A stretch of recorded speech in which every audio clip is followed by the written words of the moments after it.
અગણિત આંકડાઓની આટીગુટીથી જ્યારે ગાંઠ પડી જાય ત્યારે એને અનલિમિટેડ રીતે ગણતરી કરીને ઉકેલવી પડે, એટલે આંકડા શાસ્ત્ર એનું નામ છે. બરાબર.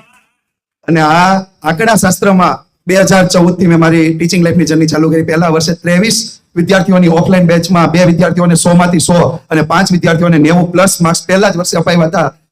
એજ્યુકેશન ક્વોલિફિકેશનની વાત કરું તો બીકોમ, એમકોમ અને એની સાથે બીએડ અને સાથે સીએમાં આઈપીસીસી એટલે અત્યારનું ઇન્ટરમીડિયેટ સેકન્ડ લેવલ સુધી મેં ક્લિયર કરેલું છે.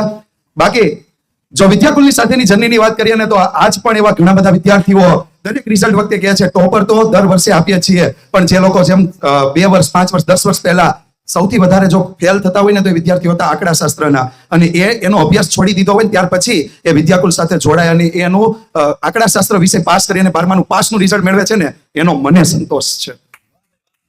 તો બીજું વધારે કાંઈ નથી કે એવું ખાસ એક જ બાબત કહી અને છોડી દેવા છે તમને કે કોમર્સના વિદ્યાર્થીઓ માટે એટલું જ કઈ સ્ટેટ સાથે સહસંબંધ જાળવી રાખજો. રિઝલ્ટનો મધ્યસ્થ તમે અને હું બંને હશું.